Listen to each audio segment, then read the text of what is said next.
All right, off we go. It's the Ryan Hartson Show on BWC Internet Radio. With Corey Bender alongside, I'm Ryan Hartson, as we kind of take the Corey Bender Show and Ryan Hartson Show and put them together for an NBA playoff extravaganza. Talking about the games last night, Bulls beat the Hawks, Derrick Rose goes nuts, and the Lakers are down 3-0 to the Dallas Mavericks. It's kind of surprising. But Corey, I want to start with the Bulls, and I'll go last, because I'm a little upset that the Hawks didn't win. Just a little? Because I thought the Hawks were going to win this thing. I thought they were going to win both games at home, and now they can only win one game at home.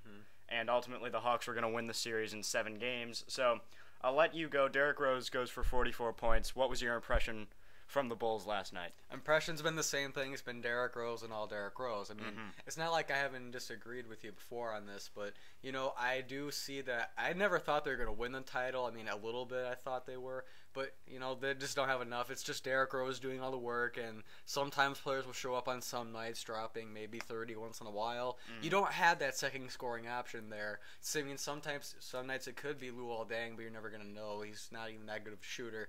You need that second option. You know, you always need a Batman or Robin, like you said. I mean, Scotty and Michael Jordan. You had, you know, I'm trying to think of duos. Not Carmelos.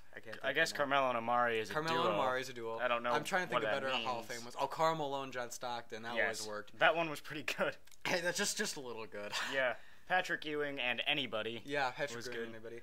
But he actually wasn't a duo. At the moment, we have Westbrook and Durant. We have LeBron James, Dwayne Wade. And Chris Bosh is kind of like the awkward guy, right? He's the third wheel. Yeah, he's the awkward friend that's kind of involved, but kind of not. It's like, yeah, we're gonna let you come down, but you're really not gonna be that big of a deal. You know, it's really those two guys. But and Derrick Rose doesn't have that, and I've been extremely critical of the Bulls for the last 2 months, really, because when I looked at the roster 2 months ago, I was like, well, everyone's saying the Bulls are the best team in the NBA now. Let's look at this. Number one, Derrick Rose is extremely young, youngest MVP in league history, and he's a sensational player.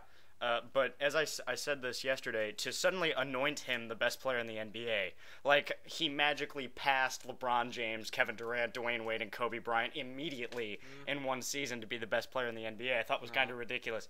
I said this yesterday as well. That's what annoys me about the sports media, is that we anoint these players without them really doing anything. And when we anointed Derrick Rose the best player in the NBA, he hadn't even have made it out of the first round of the playoffs yet. And that's what kind of angered me about it. And then you look, they said, oh, well, he's got great talent around him with Joakim Noah and Luol Deng and Kyle Korver and Ronnie Brewer and all these great. He said he have a great supporting cast, and I just didn't see it. It's not great. It was evident last night. If I can find the games here. Yeah, kind of going off that, they have a okay supporting cast. That's not great talent at all. If you want great talent, those are the Miamis and Bostons. And absolutely. You know, Oklahoma City. You know, all these are great teams. Yeah. Let me just find this. The box score. I want to pull this up. The box score from last night. If it would let me. But it won't, because. Shut up. Shut up. Stupid ESPN. Rose drops 44. There we go. We're getting warmer here. Oh, shut up. Okay. The point is, none of the other Bulls starters were in double digits. Yeah. And Derrick Rose drops 44. Your second leading scorer was Taj Gibson with 13 points. Wow. Ouch. So if you don't at least have a second guy going for like 21, you know, like, yeah, Derrick Rose is really hot, but we have enough in the tank to kind of, you know, keep him going a little bit, because Derrick Rose goes for 15 in the first quarter like that last night, and the Hawks were still only down by like 6. And I was like, well, if LeBron James has 15 in the first quarter, they're probably winning by a ton after the first quarter. Dwayne Wade, because you've got D-Wade, you got Chris Bosh. Ilgauskas is okay. Yeah, he's okay. Mario Chalmers will be able to hit big threes down the stretch. Like, they have 3 guys that can score a ton of points. And they play defense like hell, too. Yes. And now, to the Bulls' everlasting credit, they defend like hell. And that was another reason everybody liked the Bulls. Well, they play great defense. Yeah. Everybody plays defense in the playoffs, and that's the overwhelming point. is that, the Bulls, their best quality is that they play really hard. Mm-hmm. Everybody's going to play hard in the playoffs. Yeah. They won 62 games is because all the other teams are like, I don't really need to play hard in April. I don't care. And now in the playoffs, it's really catching up to them. It caught up to them in Indiana saying, hey, we're almost as good as you are. The only reason you're going to beat us is because you got the one guy. Yeah. And I mean, Danny Granger said that the best, too. Did you see his stuff? Yeah. I mean, he put it right down. He said, after game, he said, this is all Derrick Rose. This is nothing but him. Absolutely. I mean, it's ridiculous about how much high praise they get. I mean, I am a Bulls fan, but looking at it from a non-fan standpoint, I'm scared for this team because this is not a team of great talent. This is a team with one great player and a bunch of role guys, a bunch of role players. Mediocre role players at best. I mean, Joakim Noah is supposed to be your big center, and he's not that big, and he doesn't play center that well. Boozer's got injury problems all the time. He's old now. Mm-hmm. I mean, he is showing. I mean, he's only like 32, 33, something like that. But he's old, and because his knees are catching up to him, the Bulls, from a supporting cast standpoint, got nothing, and that's what I've been saying for everybody. And a lot of people got angry at me. That comment that the guy left on the first Bulls is overrated video. We've done I think this is going to end up being the 5th Bulls are overrated video that I've done. But somebody commented that the Bulls have depth. Okay, where's the depth now? Sitting here, and the Hawks are going to win Game 4, in my opinion, and it's going to go back tied 2-2. I won't be surprised. Because the Hawks have 2 guys that can score 20 points a game in Jamal Crawford and Joe Johnson. And the Bulls only have one of those. So, even the Hawks have more scoring than the Bulls do, and the Hawks are the 5th seed in the conference. That's scary for the Bulls. And I said this last night after the game. I said it to my dad. I said, Dwayne Wade and LeBron James are going to do bad things to the Bulls in the conference finals. Because I picked the Hawks yesterday just because I'm sick and tired of the Bulls, and I want to make them go away because they're just so annoying to me. Because we anointed this team as the best thing in the NBA when they're clearly, it's just so obvious that they're not. And if anything, Derrick Rose going crazy and them winning this game actually helps me more because the rest of the team was so bad last night. Now they did rebound and they did defend, whatever, it's all good. But ultimately you're going to have to score points to win against D-Wade and LeBron, and they just don't have that.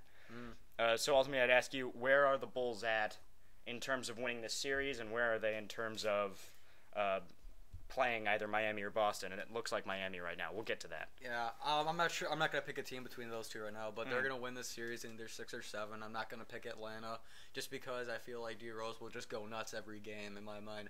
If they end up facing either Miami or Boston, they're going to get crushed. I mean, they can maybe take it to about 5 or 6 games, but you need that second scoring option, and free agency-wise, I don't really know if they can get that during the season. I'm not sure.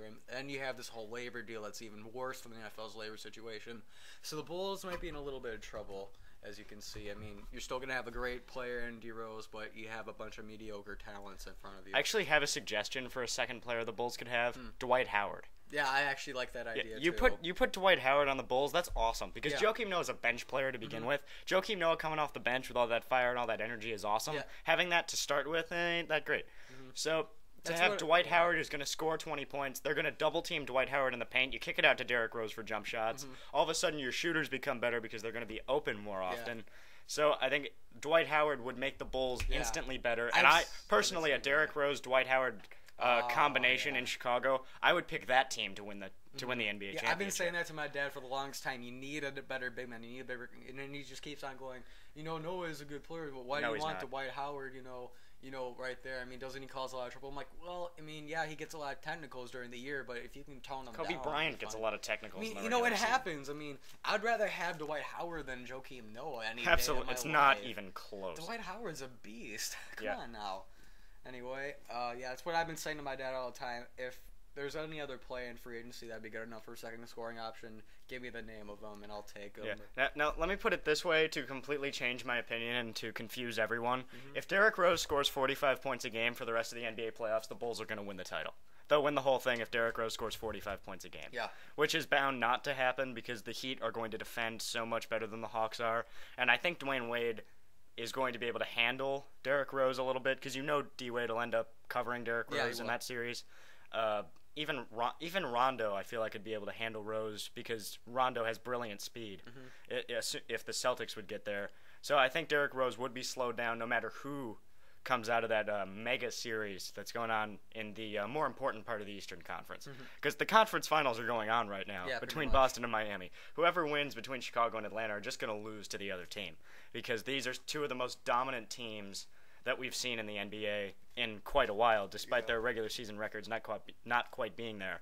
But they tanked it at the end of the season like good NBA teams know to do. What do we do at the end of the season? We tank it. That's how you do it. All right. So that's enough of this crap. I've been making fun of the Bulls for far too long, and I'm even getting bored of it. Because we all understand the Bulls are overrated now. I think I've made it extremely clear to everyone. So, despite being wrong with the pick last night, I still feel like I'm right. But we'll get to all that. All right. Coming up next, there's a team that plays in Los Angeles that Blake Griffin actually doesn't play for. Oh, my God. He has there's Kobe Bryant. Phil Jackson's the head coach. Have you ever heard of this team? No, I haven't. Who are they? They're called the Los Angeles Lakers. Oh, those guys. And they're down 3-0 to the Dallas Mavericks. Oh, boy. We'll talk about this next. There's an interesting dynamic here that I think a lot of people are ignoring, and I'm just the person to bring it up. We'll do it next with Corey Bender. It's the Ryan Hartson Show on BWC Internet Radio.